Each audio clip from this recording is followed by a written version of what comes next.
जो 11 जिलों में जाएगी, 11 लोकसभा में जाएगी और 55 विधानसभाओं में जाएगी।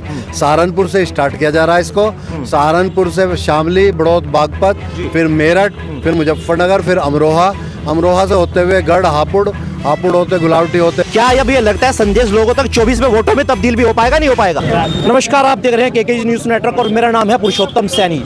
2024 के लोकसभा चुनाव का बिगुल बज चुका है और ऐसे में तमाम राजनीतिक दल अपनी पार्टी को मजबूत करने के लिए जुट चुके हैं और तमाम प्रकार की यात्राएं निकाल रहे हैं। खासतौर से जनपद सहारनपुर में आज मैं मौजूद हूं और पीछे की तस्वीरें आप देख सकते हैं। एक यात्रा के लिए एक गाड़ी खड़ी हुई है और तमाम राष्ट्रीय लोकदल से जुड़े कार्यकर्ता मौके पर मौजूद है और खासतौर से राष्ट्रीय अध्यक्ष खेल प्रकोष्ठ से चौधरी नीरपाल सिंह मौजूद है, मेरे साथ बातचीत करेंगे। पहले स्वागत करते हैं सर आपका हमारे चैनल पर। जी धन्यवाद सर, कैसे देखते हैं 24 का चुनाव सर पर है और तमाम राजनीतिक दल कभी आप देखते होंगे परिवर्तन यात्रा निकाल रहे हैं, संकल्प यात्राएं निकाल रहे हैं। आज कैसी यात्रा है सर ये? 24 का चुनाव सर पर है और राष्ट्रीय लोकदल पूरी मजबूती से मैदान में खड़ा है।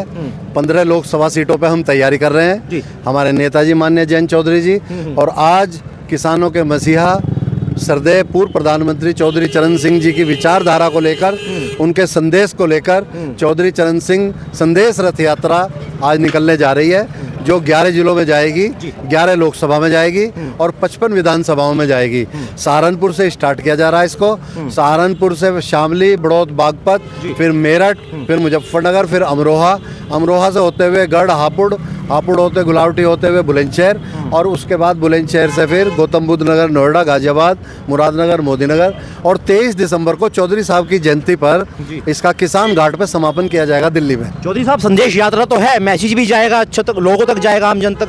क्या अब ये लगता है संदेश लोगों तक 24 में वोटों में तब्दील भी हो पाएगा, नहीं हो पाएगा? नहीं, बिल्कुल होगा और हम चौधरी साहब के सब अनुयायी हैं और हमारा यात्रा का मकसद ये है चौधरी साहब के अनुयायियों को एकत्रित करके उनके संदेश, उनकी विचारधारा को हम गांव-गांव तक पहुंचाएं, जन-जन तक पहुंचाएं और ख़ास तौर से युवा पीढ़ी को, हम युवाओं को जागरूक करें, युवाओं को प्रेरित करें, क्योंकि चौधरी साहब जो है हम सबके प्रेरणा स्रोत थे, उनसे प्रेरणा मिले और युवाओं को हम बताएं कि चौधरी साहब के आदर्शों पर चलकर, उनकी नीतियों को अपनाकर एक नए भारत का निर्माण करो।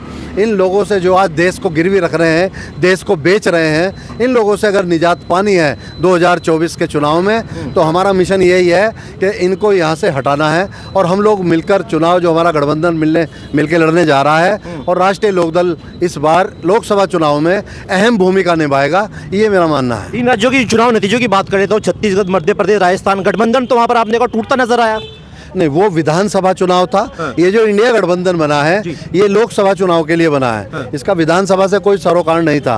अब जो गठबंधन लोकसभा के लिए बना है, इस लोकसभा चुनाव में ये गठबंधन पूरा एकजुट रहेगा और मुस्तैदी के साथ चुनाव लड़ेगा एकजुट होकर और भाजपा को सुपड़ा साफ करने का काम करेगा। आपके चैनल पे बड़ी जिम्मेदारी से कहना चाहता हूँ कि इंडिया गठबंधन के सामने भाजपा की 100 सीट अब की बार लोकसभा में पूरे हिंदुस्तान के अंदर आएंगी नहीं। चलिए आखिरी सवाल कर लेता हूँ, 14 की बात कर लेता हूँ, 19 की बात कर लेता हूँ। तमाम गठबंधन में मगर मोदी लहर के सामने टिक नहीं पा रहे। नहीं, ये मोदी लहर नहीं है, ये सोशल मीडिया लहर है कि हम लोग जो काम करते हैं उसको मीडिया दिखाता नहीं है। ये इतना करेंगे, इसको इतना बड़ा दिखाया जाता है, तो ये कोई मोदी लहर नहीं है। दूसरी चीज़, मैं ये मानता हूँ कि अब के जैसे विधानसभा में पार्टियां हारी हैं तो निसंदेह उनको विचार करना चाहिए कि भाई कहाँ खामियां रह गई हैं, वो लोकसभा में ना दोहराई जाएं। रही यूपी विधानसभा की चुनाव, अब आप देखिए हम 9 विधायक हमारे राष्ट्रीय लोकदल के हैं, हमारे नेता खुद सांसद हैं और हमारी 13 सीट 1000 के अंदर हारी लोकदल की। 25-30 सीट जो है हम इस बार जीतने जा रहे थे, 20 सीट हमें ज़बरदस्ती हराई गई हैं। और मैं आज कहता हूं, आज आप विधानसभा का चुनाव करा लीजिए, विधानसभा के चुनाव में कम से कम राष्ट्रीय लोकदल 100 सीट जीत कर आएगा और सरकार बनाएगा। अब ये भूल जाएं सब, आने वाले समय में लोकदल के बिना, जयंत चौधरी के बिना कोई सरकार उत्तर प्रदेश के अंदर नहीं बनेगी। जिस तरह पश्चिमी उत्तर प्रदेश में आज नंबर 1 पार्टी है और हमारे नेता संसद से लेकर सड़क तक किसान, मजदूर, गरीब, नौजवान, युवाओं की लड़ाई लड़ रहे हैं और कोई नहीं लड़ रहे। और खिलाड़ियों के लिए कितना बड़ा काम किया है युवाओं के लिए, हमारे नेताजी ने पूरी सांसद निधि खेलों को देने की घोषणा करी है। देश के ऐसे पहले सांसद है जयंत चौधरी जिन्होंने पूरी सांसद निधि खेल प्रोत्साहन को देने की घोषणा करी है। तो युवाओं को प्रेरित किया जा रहा है ताकि युवा आगे बढ़े। ये हमारे युवजन परिवर्तन का प्रतीक होते हैं, यही हमारे देश की रीढ़ है, यही हमारे देश की तरक्की है। इसे मजबूत करना बहुत बहुत ज़रूरी है। यही लक्ष्य हमारे जयंत चौधरी का, राष्ट्रीय लोकदल का है और हमारा राष्ट्रीय लोकदल खेल प्रकोष्ठ का है। चलिए बहुत बहुत शुक्रिया हमारे साथ जुड़ने के लिए। तो आपने देखा जनपद सहारनपुर के अंदर मौजूद थे, यहाँ पर राष्ट्रीय लोकदल से जुड़े तमाम कार्यकर्ता मौके पर मौजूद थे, जिन्होंने एक संदेश यात्रा का बिगुल आज जनपद सहारनपुर से फूंक दिया है। फिलहाल इतना ही, नमस्कार।